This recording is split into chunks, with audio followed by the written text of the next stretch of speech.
Good day to everybody. This is Mike Hittner with Historic Point Basse Update, and today with me, Tom Brehmer to my right. Hi there, Michael. Welcome, Tom. Tom has been a frequent guest on this over the time, and we're doing this towards the end of 2021, and it's kind of cold outside, and we'd like to invite you, just as a matter of concern or interest, more interest than concern certainly, is the sauerkraut that we made at our harvest fair in this fall in September. We just bagged it to put in the freezer now, so we can see this whole thing turning and changing, because that'll be used at the winter feast this year. So we kind of use what we produce down there as much as we can anyway. Can't do everything, but today we're going to talk a little bit about ourselves, our characters mostly. Tom and I are mostly identified with characters. If you went around anywhere and people say, "Is that Tom?" No, it's Pierre probably, or something like that. And I get Robert a lot of times. So we're going to talk more about that today. And then we're going to go through some of the people that in the first 20 years were formative people in Historic Point Basse, and just relate some things we remember from those people or sort of thing. Kind of a memory page. Now on that page, probably half are alive and half are deceased now, because certainly that, we started in 1985, and so, a lot of these people were older to begin with. But let's start, Tom, with, I was just reading about Mackenzie. I told you about that. Mm-hmm. Yep. And about he was up by the Great Slave Lake in northern Alberta or wherever they were at, but it was really rough territory. And I didn't realize, and we've talked about it before when you've been on, about voyagers, that these guys that were traveling 12 hours a day or whatever, and then they said in here, I take it for fact, I guess, I didn't fact check it, but that these voyagers, when it was full moon, they went half the night too, because it was full moon. So I can hardly imagine that these guys could hardly walk after sitting in those canoes, and probably maybe a couple portages in between, who knows. And some of those portages they talk about up there were horrendous. I mean, It wasn't just like a quarter mile or half mile. Some of these, took a day or two to get everything transported. In Wisconsin, now you don't have to go that far. Right. From on the Montreal River down south, heading south and east towards Lac of Flambeau, there is a 45-mile portage. 45 miles. 45 miles. They never brought the canoes. Right. They leave those up by the Montreal They River. had another set of canoes? Another set down towards the end of it at one time it was called Portage Lake, but I think it's near Long Lake. Yeah, and where are we talking now? Wisconsin? Iron County, Bayfield, Iron. Right near the Michigan border area? Yeah, a little more south of Ashland, coming that way, coming down towards the Lac de Flambeau, Minocqua area. I mean, that general vicinity. Mm-hmm. 45 miles, you can hardly imagine that. Oh. And then I was reading that and we've talked about it, 2 90-pound packs. Yep. Sometimes, folks, 3 90-pound packs. And this Voyager, folks, is probably 150 pounds, and maybe 5'4", 5'2", 5'1", 5 foot. And we know from Pierre that the major cause of death was strangulated hernia. Well, there was that and broken bones. The packs could have been somewhat lighter, depending on the time and how they figured pounds. Things were, measurements were kind of in flux depending on the French or the English or whatever, but somewhere between 75 and 90 pounds. That's a lot on of weight. average. Yeah, a lot of weight. They were everybody was contracted for 2. That would be 2 packs, and then some would do the third one. They get paid extra. Yeah, and you can imagine on some of these, like to go to the Grand Portage up Lake Superior, there somewhere in the vicinity of 800 or 1,000 feet incline. Yep. And you're not always on a nice path. You're on slippery rocks and everything else. And there were no paths. They didn't have treads on shoes and boots that we have in those days. They were wearing moccasins, and you can imagine just going through them. In fact, I bet a lot of them, Tom, were actually barefoot, huh? I don't know, but you would think that in the water and everything, the moccasin ain't maybe the best thing in the world. No, you wouldn't think it helps some. I would think, but I've often wondered that myself. That if things got, you had to repair them all the time too. There wasn't like a shoe, Yeah. Why don't you go through, Tom, a little bit of the background of Pierre Charette and where he came from, and then how, I guess, he found you. Well, that's what I always say. But we'll start with him, Okay. and then Transition. where we met. Yeah. According to the research I've done, and it's some on Ancestry, some at the Brown Museum at Lac du Flambeau, some at Madeline Island, where I ran into a many-generational cousin of Pierre his Charette. grandfather or whatever, yeah. Mm-hmm. One of those sort of things. Pierre's father came to Lac du Flambeau in about 1795. Okay. Worked for the, I want to say XY company. Mm-hmm. It could have been, it wasn't Hudson Bay, so I'm Northwest, thinking it could have been Northwest, but I think it was XY. Don't quote me on those. Mm-hmm. But he came there in 95. He married the daughter of Kishkamun, who was the chief of the Lac du Flambeau band. In fact, he helped move them there from up near Madeline Island. It was not a exact move all in one time. We're going to go and trek there. It took a few years. But she was the younger daughter of Kishkamun, and they were married. They married in '98 in the Indian fashion, and they lived well into the 1830s together. His dad worked for XY and Northwest at different times, and I think he ended up with American Fur Trade because those other companies kind of went out after the War of 1812 when the British were excluded from Wisconsin. From the Revolution up to the War of 1812, or the end of it, the British were actually operating the fur trade because Wisconsin, the U.S., didn't have the authority. They had the authority to, but not the strength to enforce the laws this far out. Yeah, and also I think what was happening too is they didn't have the infrastructure. Right. Like the British had been around for a while and they had an infrastructure because some of it they took over from the French and some they established their own or a combination of both. They took over a lot from the French and used the French voyageurs because they were married into, in many cases, or familiar with the Indians that they were working with. So they kind of used that connections to make it worthwhile. Was it true, as I've heard and I think of you have mentioned at different times, that the voyageurs, or at least some of the main ones that, what do you call them, the ones that stayed at the...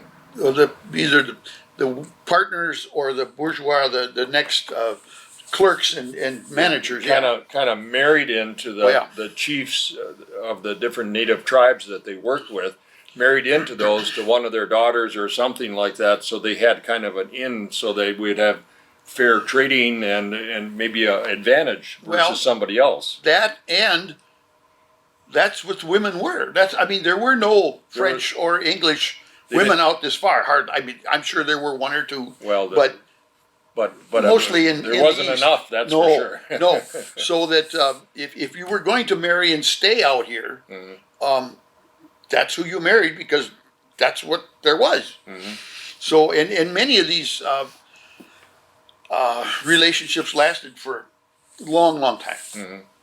Now Pierre's father worked for several companies, and he's mentioned in several of the journals and other writing from that era. Mm-hmm. Sometimes not as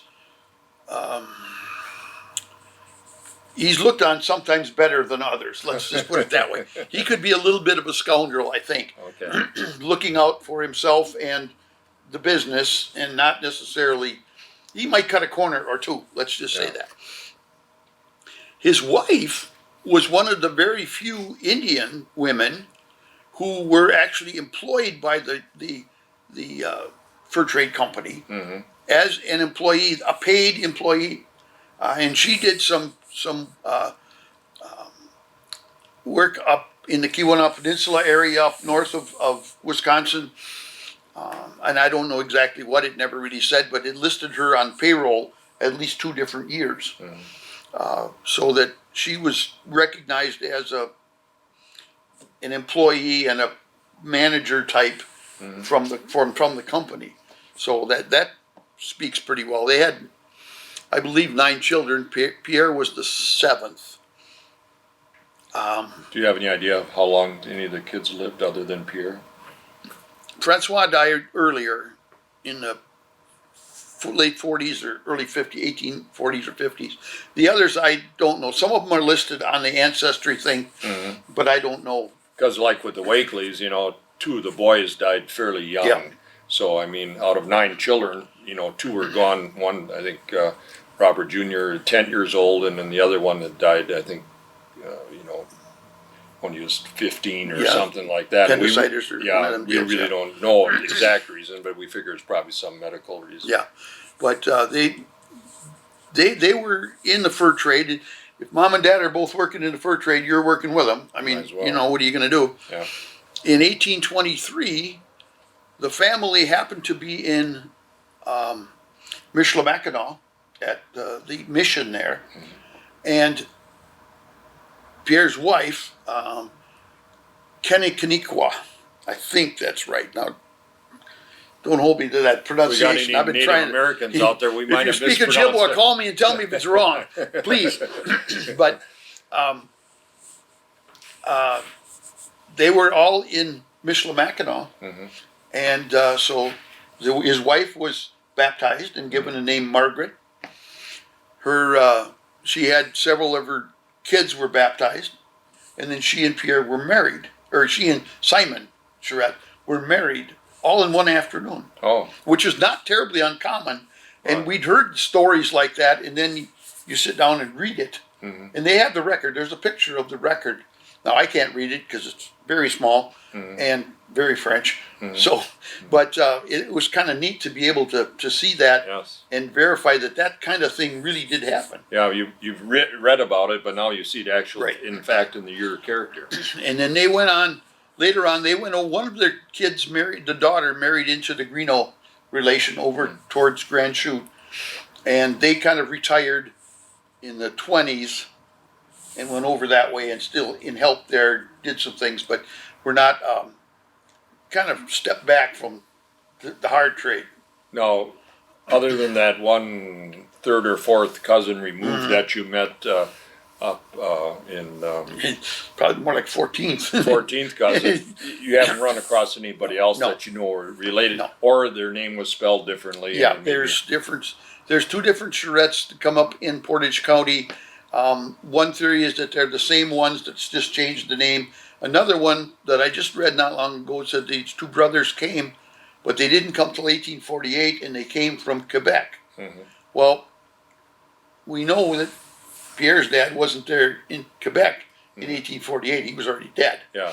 So we're not sure. That could have been relation, and it might have been the transposition of dates, but it could have very well been 2 different sets of brothers. Yeah, because you see it spelled with it, as you do with a CH, but a lot of SHs were around this area. In fact, there's a family in this area that I think. Right, and there's a street in Point named after Charettes with an S. SH. So who knows? Yeah.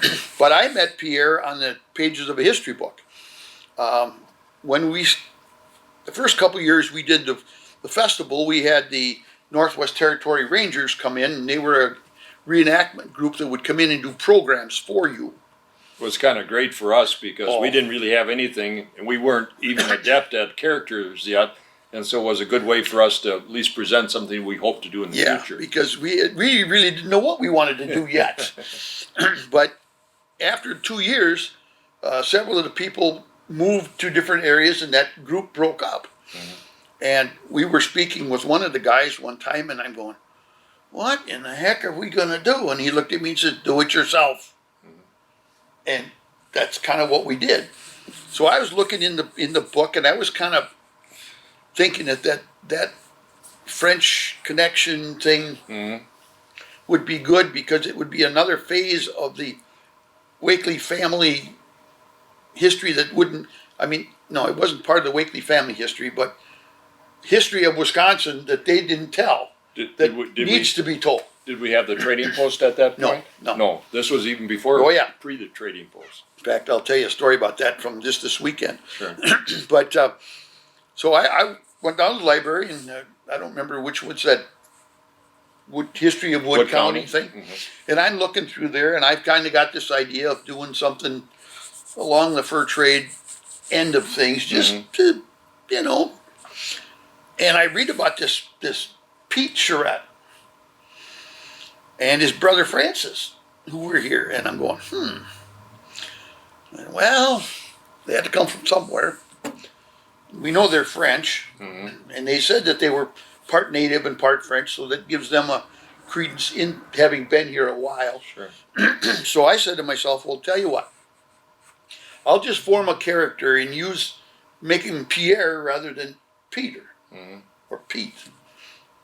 So that first year we pulled off a festival. I was down by the river, and the Berrymans were there, and they did some canoe rides out on the river. Right. And you had just, a little lean-to down there? Yeah, I had a little brush lean-to, a pine bough, just an overnight camp. Sure. And we cooked a little and did some stuff. Yeah. Well, in trying to stay away from that character and give him a more French name, I actually was stepping right back onto him because he was Pierre. I think towards the end of his life, he kind of anglicized things a little bit. When the fur trade was over, he was working with all American and some British, I suppose, but mostly all Americans. Sure. And I think they called him that, so that's the name he used. But in trying to not copy him, I actually did more. And so I've kind of just got into trying to trace him a little bit, and stories, and do a little bit of this and that, but it's been really fun. Yeah, and you even visited his grave. I have. He's buried behind St. Andrew's Church in Zellville, and way back in the corner. And his stone is still there. You can read it, Joe? Yeah, it's limestone, but it's not been abused. Right. So right. Does it say Peter or Pierre? You had to ask me, don't you? Yeah. I think it was Peter. Peter is anglicized. Yeah. And I can see why that would, Yeah. Well, and it's kind of interesting. You got this character before we had the trader's cabin, which was premature to that, but you still had the idea at that. And in fact, that's what happened this weekend. Somebody said something, and I said, well, to be honest with you, I says we got the trading post, wasn't even done. Right. The first year we couldn't go inside.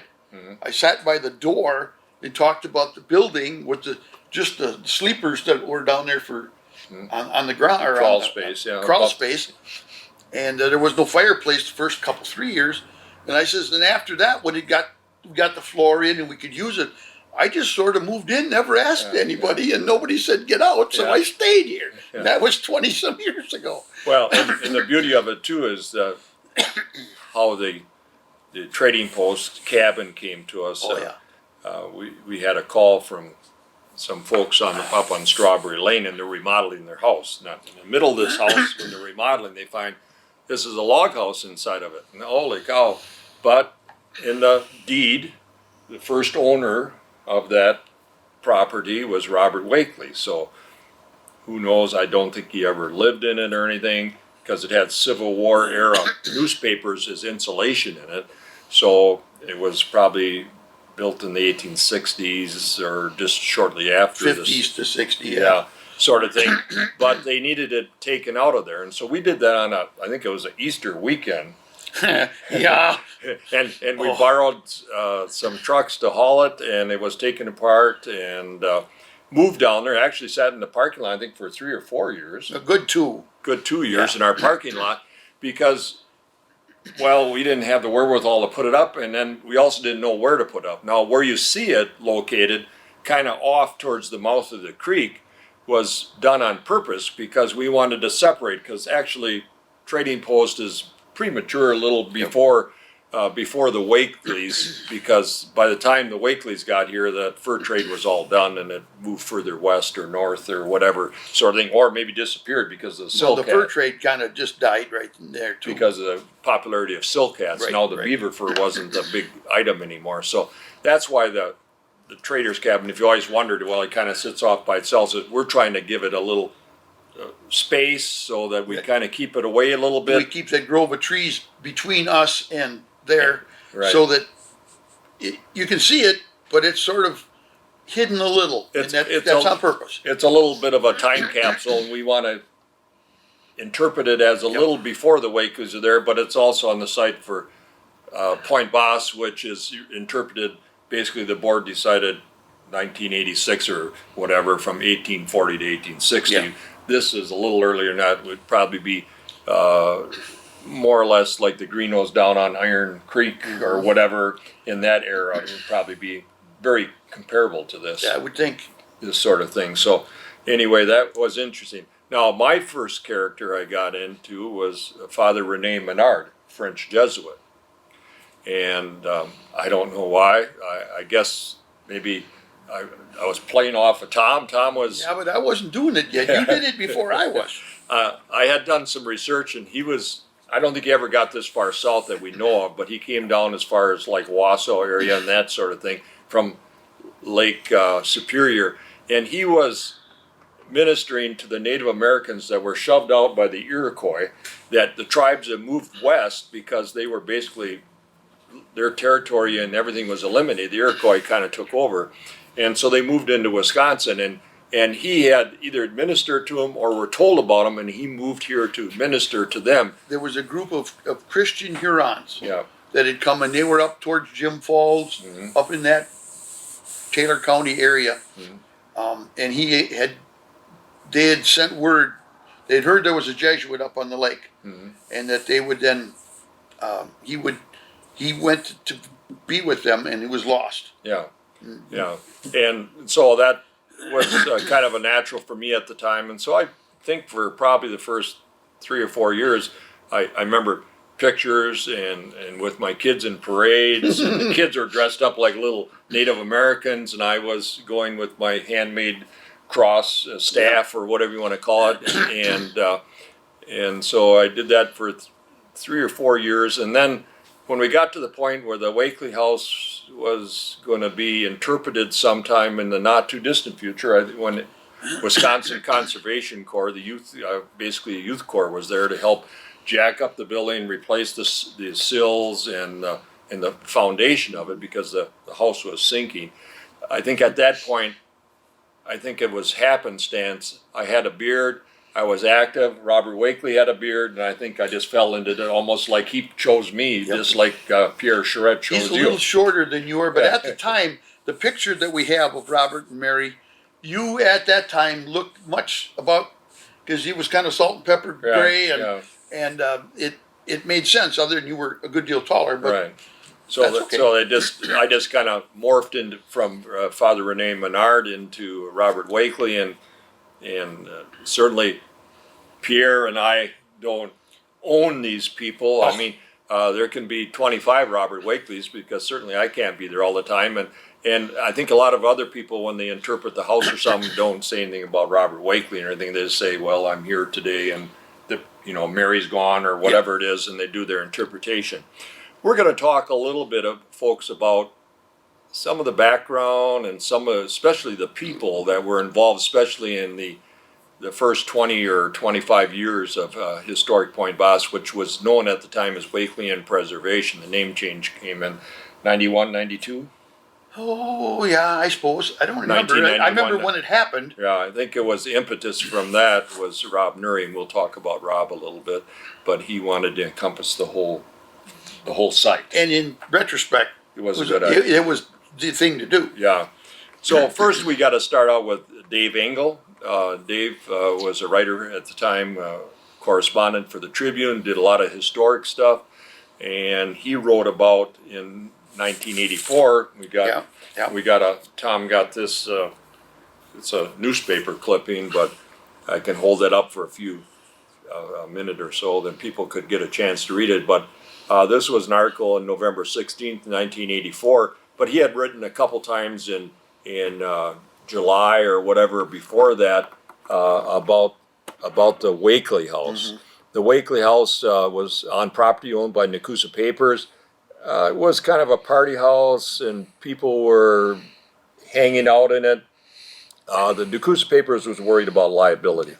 If somebody started a fire in there, was somebody going to get killed or whatever? And so the thought was, we're going to raise it because it's too much of a liability and everything. Well, Dave started writing about it, did a lot of research on it, and I would say without any hesitation, he's the foremost authority on Robert Wakely and the Wakely House. And fortunately, through his workings, they got a group of people, especially Wisconsin Rapids Home Builders Association, involved. The home builders were different contractors that built houses. They were lumber yards, different people like that. They got kind of behind it. I think Dave Teskey at that time threw in, I think, $10,000, said, well, hey, let's save this house.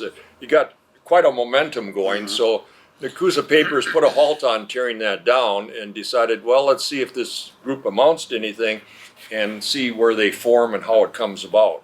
So Dave is responsible for that, getting the interest drawn. And when you talk to Dave has told me, he says, well, of all the places and buildings I wrote about and talked about, it's the only one that was saved, according to him. I mean, downtown Wisconsin Rapids, as you can see it today, the whole south side of Grand Avenue, there is a whole lot of it missing there just because, unfortunately, because of redevelopment and all other types of things or buildings falling in disuse and I was not going to being. say sometimes it was that they were neglected too long, right? And then you just can't. And the archaeologists of the future will go to our landfill site and they'll have a heyday out there because they'll find all these remnants and all these clues to what used to be here buried in the landfill. And it's not unlike what it was years ago, because now our biggest finds when we did some archaeological digs at Point Basse was a lot of times just outside the window, because people just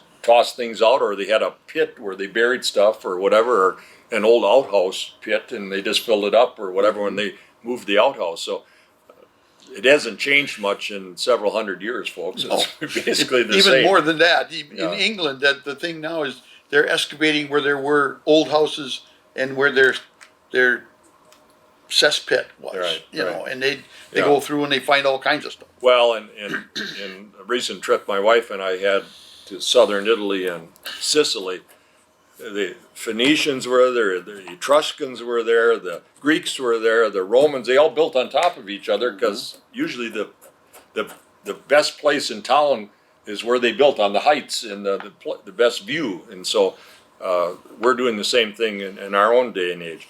Then another gentleman that was actively involved at the time, I think he was president of Southwood County Historical, was Wally Ives. Mm-hmm. Wally was in the, if I remember right, music business? Yes. Yeah.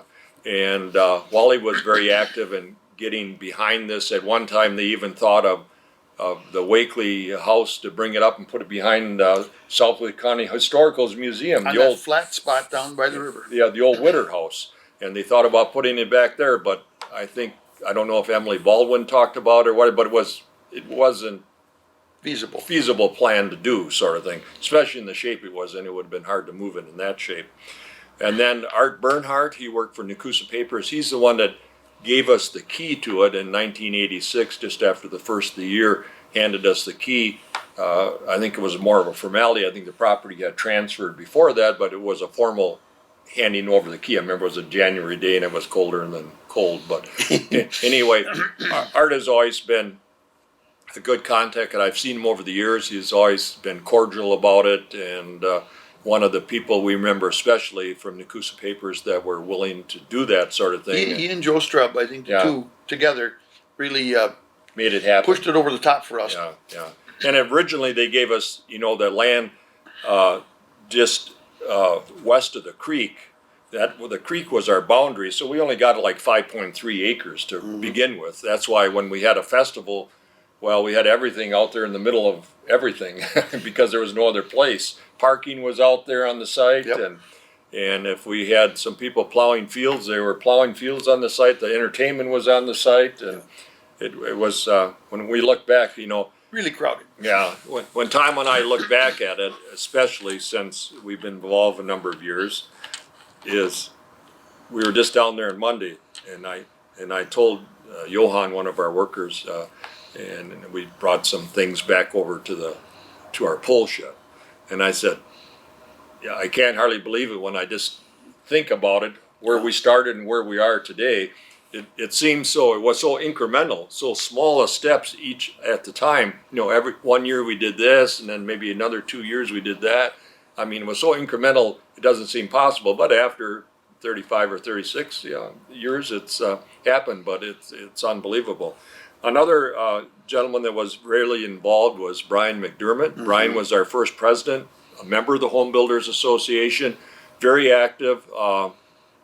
A lot of charisma, got things done. I did 1 year stint, and then after a few years kind of dropped out. I think it has a tendency, the historic Point Basse, Tom and I both know that, it has a tendency of getting a life of its own. And I think if you're an independent builder and you got a small company, it can kind of take over, and then after a while you got to start paying attention to your business. And I think Tom and I were a little fortunate. We had a few other employees, and I think Brian was mostly working by himself or with maybe one or two people. And so, but Brian was very instrumental in those first couple good years. Carpenter too. Yeah. He did some work on my house different times, and Yeah, it was always good. yeah. And then Dave Teskey, I had mentioned previously a little bit, ran Teskey Lumber. Dave was very instrumental putting that $10,000 forward, showing that, hey, we mean business and we're not just a fly-by group to Nakusa Papers, that we're going to do something. Judy, his wife, did a lot of photography down there at the site and was very, very active in that regard. And Dave supported all along. The Home Builders Association, we had when they first started, and they supported us to begin with, and they have supported us all along for many years down there. They really put it in there. And at one time, folks, you can hardly believe it, but we had I think we almost touched 1,000 members. I'm awful close, like 980 or something like that. And that's when it was Wakely Inn Preservation, trying to preserve the inn and what we thought or knew of it. At the first year, and I was not a part yet, they were selling a membership for $5, and that was also a raffle ticket. I have no idea what the raffle was for. If it was a cash or if it was, I don't remember. Yeah. That's too long ago. Right. But I'm trying to think of the guy's name that sold me when he was a home builder member. Anyway, I bought a $5 raffle ticket, and I was kind of about the end. It was getting to be close to the end of the time that they were selling tickets. Right. So I got to be a charter member by about that much, and so that's how we got so many members. Right. Because people would buy a raffle because they'd read about it in the paper, and we're raising funds. That's a good idea. And they were then all members. Yeah, it was also reasonable, and I think at that time when they had the home shows and everything, we actually could sell them right there at one time. Oh, yeah. After a while they said, well, you shouldn't be selling anything out there, but since the home builders were behind the home show, and there was so much impetus to push this forward that we could sell. We walk down the aisles and sell them. And people come to your booth and you talk them into it. So almost 1,000 members at one time, and now I'd say we're in the 100 member status or something. Pretty. And it's been that way for a time. So it's not that we're shrinking. It's just that it's different now than then. Right. And then another very active member and head of the grounds and everything like that is Ken Ron. Ken was a local landscaper, still lives in Rudolph, and he was very involved with making sure the grounds were kept up, and he'd work on those sort of things. He knows his horticulture, so he know what variety of tree this is, and all this sort of thing. And Ken was very active in it, and still I see him once in a while, and he'll ask about what's going on. And I think if we needed some help, I call him up probably, if he was around and not that overly busy, he'd probably say, sure, Sure. come and help out. He's how I got involved. Okay. We went to the first annual meeting. The wife and I just stopped in, and as course of the meeting, and they said, well, there were several committees, building and grounds. Yeah. Grounds was one of them. Site committee, that was Site, what it was yeah. called. And so the wife says, well, if you want to sign up, you go ahead. Boy, does she regret that, all these years later. Yeah. But he's the first guy I worked with. Yeah, Ken, and the next gentleman, we talked about Brian, and then next gentleman is Leo Thomasgard. We're all on that original board of directors at that time. Wally Ives, I think, was there too, and sort of thing. And Leo has been on and a good supporter over many, many years. In fact, I think it was about a year or so. We just got some donations from him. He gave me some clippings. He must have been cleaning up a little bit. He gave me some things we I put got in the some file too that he sent to me that were, related to you, or some duplicates. pictures or that sort of thing. We've been friends since we were teenagers, so and- I can tell you stories, but I'm not gonna. Yeah, not on public access No. anyway. And Leo was also very involved in Boy Scouts over the years, like yourself, That's Tom. how I knew him. And of course, then we get some of the involvement of some of these troops because of the people being active in the Scouts. And he was a teacher, and there was a time when his class, and I want to say it was like junior high, they would come down and give us a day's work. Painting different Painting, buildings, cleaning, whatever. brushing, doing all the grubby stuff that needs to be done, especially in those days. Right. But he would bring that whole class down there, and by gum, it was a big help. Yeah, I remember some of the classes, the younger kids coming from Nakusa, and they used to walk down, or I think they got bussed in and they walked home. That could be. And there might be 60 or 40 kids, and I remember they had a big long rope, and they all had to hold on the rope because they wanted to keep them off the road. And so there'd be like a teacher in the back and a couple in between and one at the front or something, and they'd drop them off with the bus, and they came down to visit, and they must have came for the whole day because there's no way you're going to walk back. That was the Stone Soup Bunch. Yeah.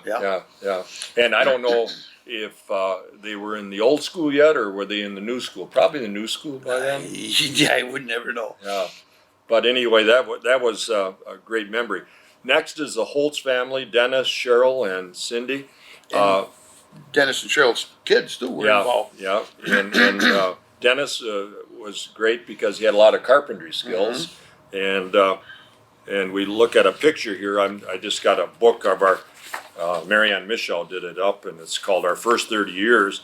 And who's holding the window outside? L is on the inside, and Dennis Holtz is on the outside. Holding the window. So Dennis and his family, also Cheryl and Cindy were characters in the early years. Very much. And involved in that way, and then probably for, I'd say, a good 10 years-ish. Well, Cheryl was president right after me in 92 or 3. So, yeah, for a good 10 years or so. So we'd like to thank them. And then one of my favorite people, and these are all my favorite people, and when we're talking about people, ladies and gentlemen, we're going to miss some people, or because of time we can't include everybody, but there's another 100 that we're not talking about that were probably as important or maybe more important, but for some reason I got a list here, and I guess we're going to go with that. But Al and Jim Giese. Al Giese was kind of like our sage, our mentor. I mean, he was.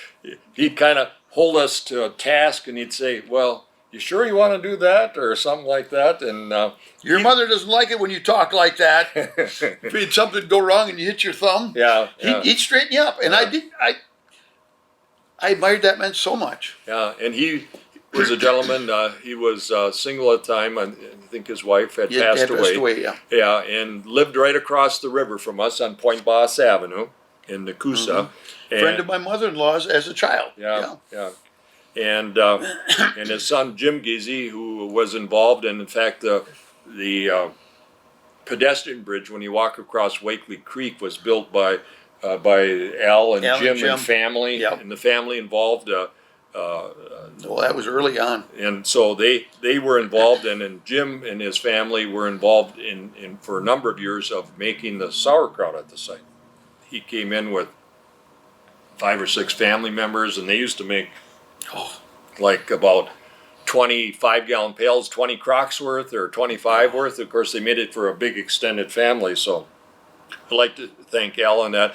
I have Tom can tell the story a little better, but when we're taking down the schoolhouse, the Columbia schoolhouse, and we're going to move it. It was behind Rapids Ford, where Rapids Ford is today. That used to be a Kmart, and it was right behind there. And John Dove Jr. Was going to build another pole building or some kind of a workshop. And the town at that time, I think it's in the town at that time, maybe in Grand Rapids, yeah. You should probably mention that wasn't the original location. No, right, yeah. Right. No, that was on the corner of 13 and where the outdoor products are, the Church Street. Avenue and 13, yeah. 13. Anyway, he had moved it. His dad had moved it right. there for use for a workshop, and then John wanted to build a new workshop. Well, he could only have so many outbuildings or something. There was some thing like that. So he approached me, and Tom is always careful to always tell me, don't take too much stuff. And he said, well, I got this old schoolhouse. Would you like it out at Wakely? Well, why not? We're looking for an interpretive center. And of course, that was the original purpose for it. It was an interpretive center. So we had to drop the roof. And then in the process of doing some work there, I lost Al Giesi's hammer down the wall. Good hammer. His good hammer down the wall. And of course, anybody that's pretty good carpenter skills probably got a favorite hammer they like to use. And when that's gone and by somebody else doing something with it, they're probably not real happy. Well, anyway, after it got moved to the site, I think he went in there with a big, strong magnet. He pulled it out of the wall and got it out of there because he was fit to be tied until he got it back. Yeah, but he missed picking on you about it. After he got it out, that was Right. the whole thing. Right. He for a year. Yeah, He always picked on heard Mike about it. every time he saw him about my good hammer. Yeah. Well, then he got his hammer back, so it's okay. So on that Columbia School, we had to drop the roof so we could move it. Peterson movers moved it for us, and we had to get under the high lines, and so it moved out to the site, put it up on kind of the hill there, the third parking area we have at the site now, and that's where you see it today.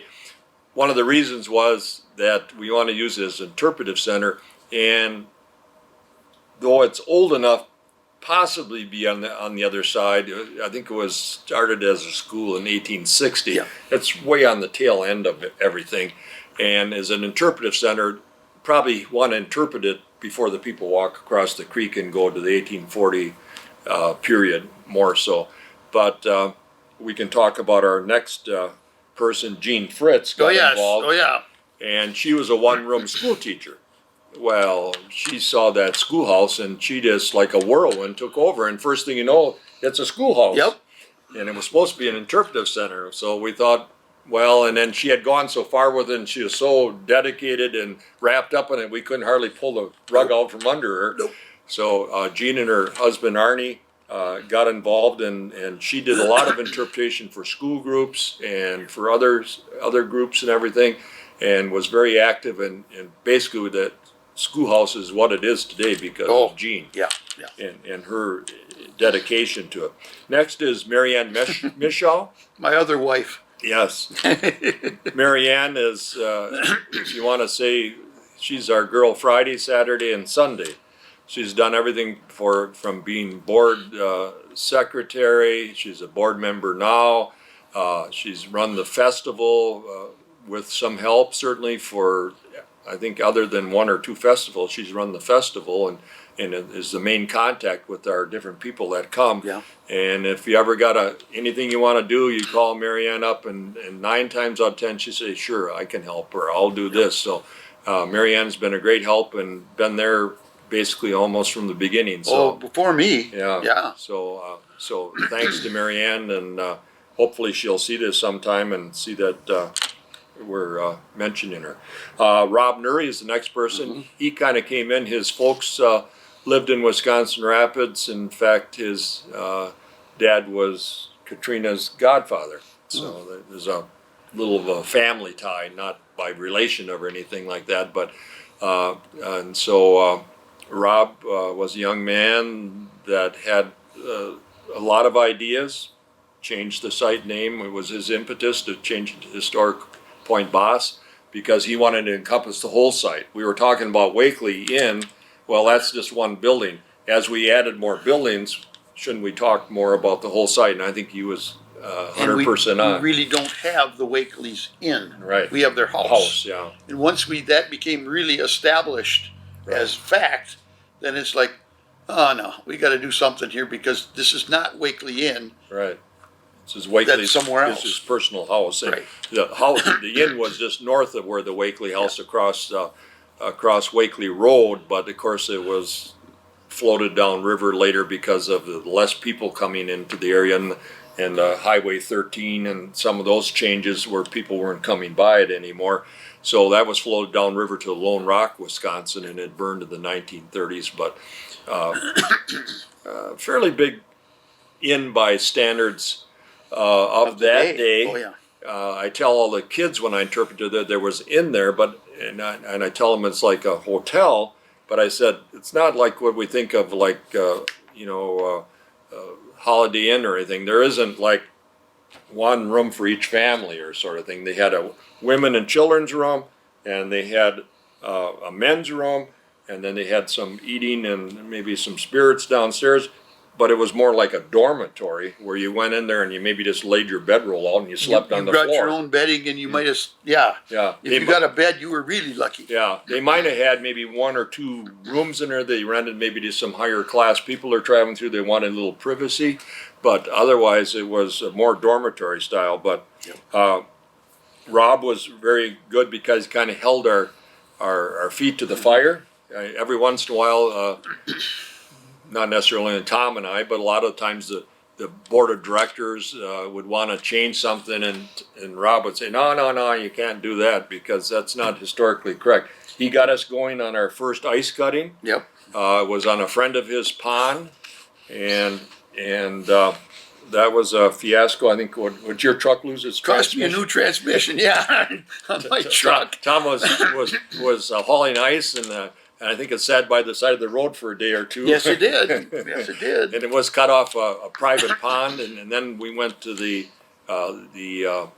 cranberry beds. Saratoga cranberry across the street from the Wakely. We did it there for I think 2 years, but we couldn't get the public involved, and so that's why we do it now with the Port Edwards Lions at the fishery that they have on Nepco Lake the last Sunday of January. And so we'll be out there again, folks. So just keep that in mind if you want to come out, participate, help a little bit. That'd be great. In fact, before we got going here, I was talking to Don Matthews is on camera, and Tom and I were talking, and I said, well, I've worked out the arrangements to pick up the sawdust. So next week, like December 28th or whatever, we're going to pick up the sawdust, and that'll be great. But Rob was responsible for that and so many other things. The 3-bay shed. He and Geezy built that too. Yeah, and that 3-bay shed came from some shed that was, some of the materials, of course, came from Consolidated's Boneyard, which we went out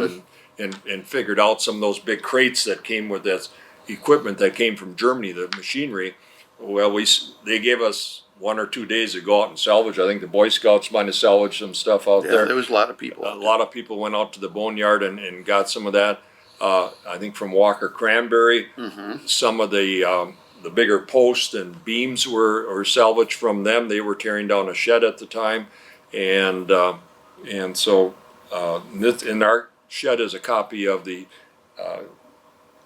Kelly Farm. Kelly Farm, yeah. In Minnesota, and it's an exact copy of that. Well, I wouldn't say exact, but it's very close to the Oliver Kelly Farm. And it's better interpreted in the state of Minnesota does over there. Yeah. Now, it's my opinion, of course. And it's Mostly a shed. Yeah, it's mostly storage building where we interpret ours. Yeah, and Oliver Kelly was, of course, famous for starting the Grange movement, a kind of an agricultural movement in the United States, which I understand still goes to this day. I don't know how popular it is, but it's there yet. Next is Bonnie Wolfslegel. Bonnie, teacher in the Coosa School, a compatriot of Leo Thomasgard's, both of them taught down there. Bonnie has been there for everything. She wrote all of our different booklets we have down at the site on the Wakely family and how they got there, and about different things like that. Those different booklets that we have on the site. She did all the research on those and wrote those booklets, and we even have one that's for fourth grade curriculum. It was standardized, so you could do tests with it or something like that. I don't know if that's true anymore, because I think this was maybe late 90s, early 2000s when she did this. But Bonnie's been there. You see any of our posters, Bonnie's responsible for that. So she does a lot of stuff. Did a lot of photography years ago. Not so much anymore, but some. But did an awful lot of photography years ago. Yeah, she had her own darkroom in the basement, and so she's done a lot of that. Still active today on the board of directors. So thanks to Bonnie, for all her efforts there for years. And then Bryce and Jane Runnels. Now, we talked about the Trader's Cabin. Can't say enough for those people, because we had to move that on a weekend, Easter weekend, and Tom and I know how kind of hectic that was with family Easters and all this, and we're supposed to be getting all this done because there was a timeline on it. And Bryce and Jane, we would take the beams, the big logs out and everything, but Bryce and Jane pulled all the nails, folks. I can't believe how many nails they pulled, but they had cans of nails that they pulled there, and saved all those. And Jane has been very active over the years. Not with us anymore, but Jane was very active, and always kind of a calm voice if you needed to get something. We needed that sometimes. Yeah. Yes, we did. And I think Jane, along with Ken Ron, worked to put the bridge on the state and national register, so that our Wakely Bridge that you go over when you cross the Wakely Creek on Wakely Road, that's on the National Register because of Ken Ron and Jane Runnels. And of course, the house is also on the National State Register of Historic Structures. Next is Carl Johnson and his wife Barb. I can't say enough about Carl. Carl is another one of those mentors like Al Giese. I miss that man. Yeah. Still yet. Yeah, and he was so important to us, kind of always there, one of those persons that was always there in his latter years. Unfortunately, he's not with us anymore, but he was there in spirit. Even if he couldn't do any work, he came there. And if he needed moral support. If you wanted to haul something, he put it on his truck and he'd haul it for you. Yeah. But him and Barb bought the acreage between the original Wakely site and County Trunk Z. So I think maybe close to 20 acres, somewhere in that neighborhood. I had checked on it 3 or 4 times. It was sold. It was some of the timber or whatever, and I checked on it a couple times, but Carl kept asking me, how's it going? I says, well, Carl, I walked away from it. They wanted too much money for it. Well, in those years, we have to pass the hat sometimes to buy something. Pay the gas bill. Pay the gas bill or something. At a board meeting, we'd pass the hat literally, and we did for a number of times there to pay the gas bill or whatever else. And we were in certainly better shape than that, but I think this land was, I don't know, 50,000 or something like that.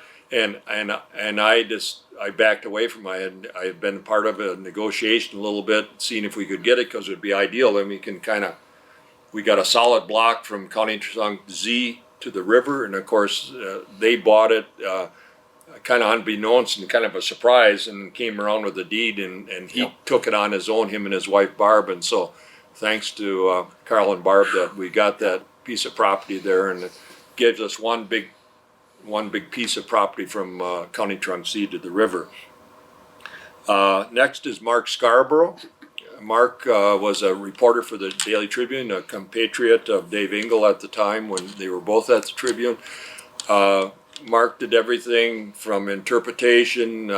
He's famous for his, I would call it his Mark Twain interpretations. If we needed any kind of entertainment at any of our events, we'd talk to Mark. Well, even at Winter Feast, could you do a little something? We need a little razzmatazz or something. And Mark would always come. And I got the story to tell about Mark. I'd worry about Mark. I'd say, Mark, have you started on that yet? No, but I'll get to it. And all the way up until about a couple days before. And then after a while, he did such a good job, I quit asking him anymore, because I know he didn't do it to the last minute, but it drove me crazy, because I'm not kind of a last minute person. If I'm in charge of something, I want to make sure that it's going to be done in a timely fashion. But after a while, I gave up, because Mark always did a wonderful job and did a great amount of publicity for us in the paper. Anytime we had anything coming up, if we wanted, front page, man. We had free access to him, and the Tribune was wonderful. In those days, I mean, as far as community oriented, front page. If you had something coming up, he made sure you got good things, and other workers down there, Bob DeCharlet and other people that worked at the Tribune. It was kind of a nice in. In fact, between WFHR and the Daily Tribune, we'd never been there either, because those two plus the home builders, I think, probably made us. Oh, yeah. Otherwise, if we wouldn't have got the publicity, then who knows about this to ever want to try to save it. So, and next on our list is Dennis and Janet Mclaughlin. Dennis was president for a couple terms, and Dennis was always active and kind of pushing. He'd try to say, well, let's try something new. Let's try something new to draw some people. And Janet was wonderful, just so soft-spoken. Yep. But she always there. Always there. Especially, I remember during the summer festivals, she was there making fry bread or whatever, and you could count on her being there all 2 days, and she'd be there all day long and never complain about anything. Yep. Very soft-spoken. But Dennis and Janet were great. Some of our earlier people, Steve Drosty and Cheryl Tuffy. Cheryl is Marianne's daughter, and they two were kind of a thing at that time, and they did a lot of our early research. They went down to the archives, they went down to the state in Madison, and they looked through like a lot of microfiche and University at Point too. University at Point, and so Steve did a lot of interpretation. He was very active in that for a number of years and involved in that, and so we'd like to thank them for all their work. And then we had mentioned Gene Fritz before, Stella and Ed Michaels, more of the last, up till about the last 4 or 5 years, very active. Stella was forced to be reckoned with. If she wanted to get something done and she had the wherewithal to do it, she'd do it. I know that, and Ed was a ultimate storyteller. Mm-hmm. If you wanted anybody to tell a story and get it across good, Tom is a pretty good storyteller. I want to cut to the chase. I don't want this long, big a thing, but that's what storytelling is, this long, big thing. I'm not good at that. Ed loved that stuff, and he was good at it. Yeah. Now, before they came by, Ed was from here originally, but they moved back here when they retired. They did stuff, historic stuff in Washington, D.C. Mm-hmm. So they had George and Martha Washington as part of their repertoire. Yeah. And now there's where that's where I always saw he really shined. Yeah. He did that a couple times at our winter feast, mm-hmm. and I mean it was almost believable. It really was. Right. And they had a regular company that gave tours out there for a number of years.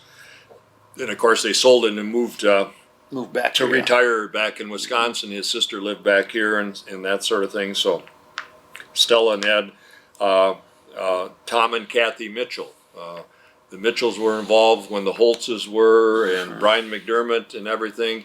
Tom was the first building chairman, if I'm not mistaken. Yeah, good carpenter. Tom was very handy that way, could get things done.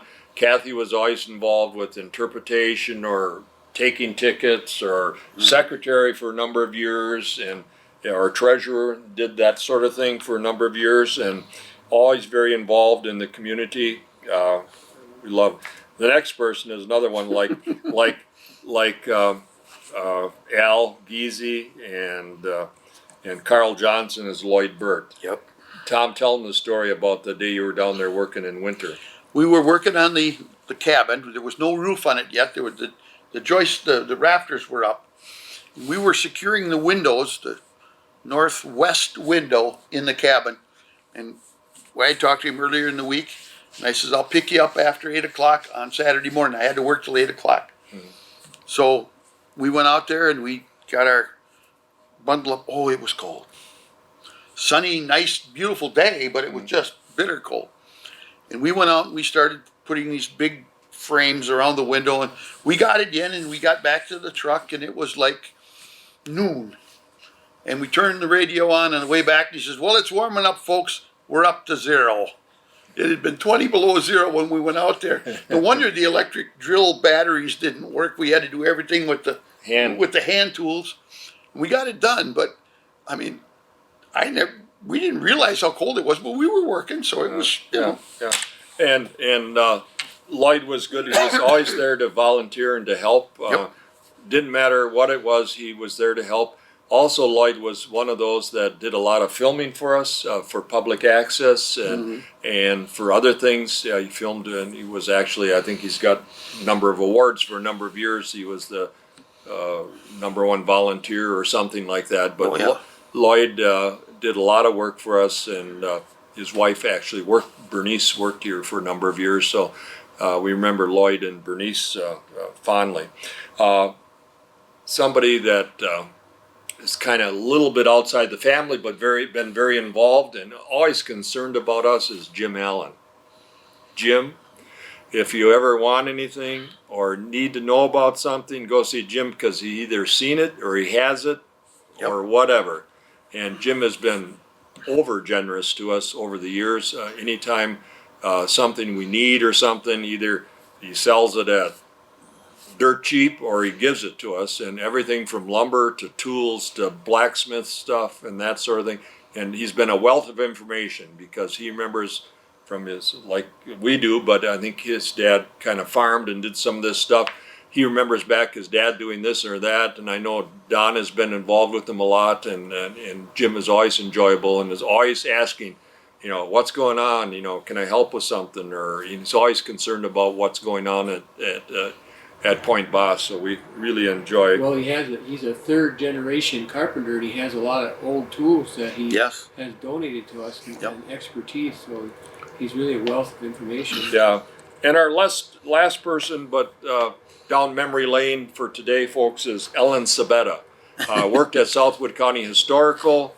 You can tell the story about the house. According to what I was told, and I didn't know her at the time because that's just before I got in, but she swore that she'd stand between the house and the bulldozer when they came. And knowing Ellen, I mean, I think she'd have done it. Yeah. She didn't have to. Thank goodness the newspaper and other people stepped up and did stuff, but she swore that she'd stand in front of the bulldozer. Ellen was always good too, and quite a seamstress. And I've got a jacket and at least one shirt that was made by her for me. I bought the material or whatever, and she made it. And whenever I'd call her up, she'd say, well, okay, you know, she didn't hardly ever turn you down. But Ellen was a wealth of information because she worked at Southwood County Historical. She knew a lot about what was going on and what had gone on in the past. Literally a dictionary of older Wisconsin rapids. I mean, because she lived here all her life and she grew up here, it was amazing what she knew, and she could tell you about, well, this building used to be this and this used to do that, and so that was all great to that. But and there were several times when the museum had extra stuff, and she realized we needed it. Yeah. So it was like, well, if you call up, I'll bet you they'll give you some, because they had extras. You know. She got the traveling libraries were the thing that I remember the most. We bought I think a half a dozen boxes or 4 boxes or something like that. So that was always good, and we appreciated that working relationship with Southwood County Historical, and we still have it to this day with Phil Brown and Lori Brost and Dave Engel there. So it's always a good connection, because we're not competing with each other. We're all in the same business, but we're doing it a different way, each of us. So that sort of thing. So I hope you enjoyed our walk down memory lane. Thanks, Tom, for being on. It was fun. Yeah, good. And thanks everyone for watching, and have a good holiday. Merry Christmas.